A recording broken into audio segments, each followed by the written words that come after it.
Devin the Dream Haney versus Regis Prograis. Who wins and why? Well, Knuckleheads, we've got the Fortune Fez on, and we're going to give you our absolute best prediction possible. But be sure to understand that this is not gambling advice. This is not financial advice.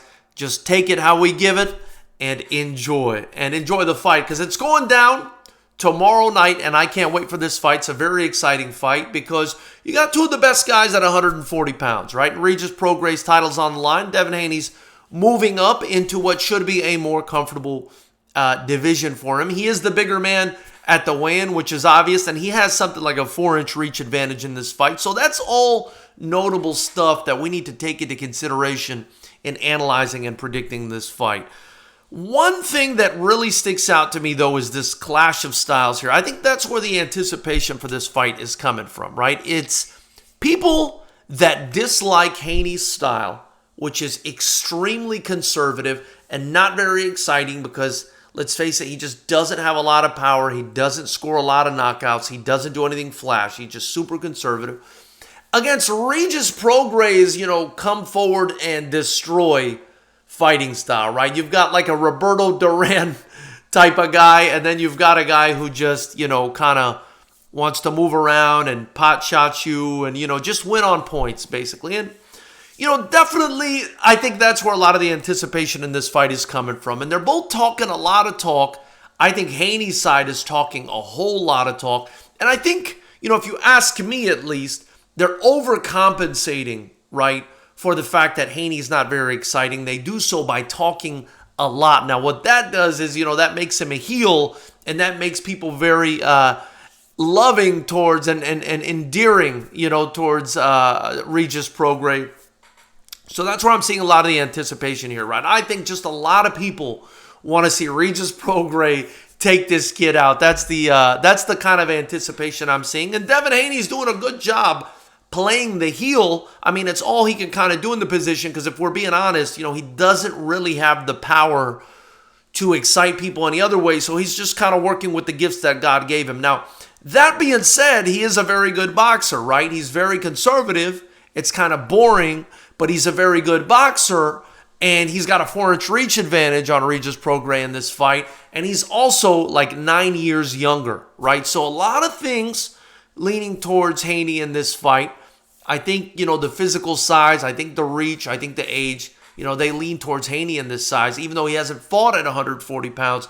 And I think in that situation, I think the experience kind of tilts a little bit towards Regis Prograis. Now, that being said, Haney has fought the best opponent, in my opinion, between the two of them in Lomachenko. Of course, Prograis fought Josh Taylor when he was still Josh Taylor.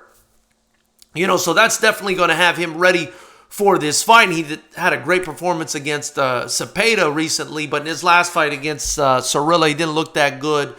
And I think that's part of the reason Haney is looking at this fight. He's probably also studied the Josh Taylor fight and seen what worked for Josh Taylor against Prograis, and he's probably saying, well, this is a good fight for me. So, I'm just going to get to it here. I think the way both guys win is pretty obvious, right? I think the most likely outcome for Haney is he's going to just win on points, which is what he does over the course of 12 rounds. The most likely way for Regis Prograis to win is either he knocks Haney out or he just mauls him for 12 rounds and Haney somehow survives. But I would almost imagine that him getting the knockout over Haney is more likely than him getting a decision over Haney. That being said, even though in this fight, right, and I'm giving you my bias here, right, so you don't listen to it if you don't want to. Even though in this fight, my heart is set for Regis Prograis. I want him to win because I just like his style so much more. I like his personality. I like his charisma. I just like watching Regis Prograis talk and fight and do his thing. Even though I feel that he's got a really strong chance to knock Devin Haney out and win this fight, I would say it's probably a greater chance that Devin Haney kind of just moves around the ring and pecks at Regis and just wins by points over the course of 12 rounds because that's kind of what he does. He's going to win a fight on points because he's going to outmove you. He's going to outpoint you. And he's younger and he's got youth on his side.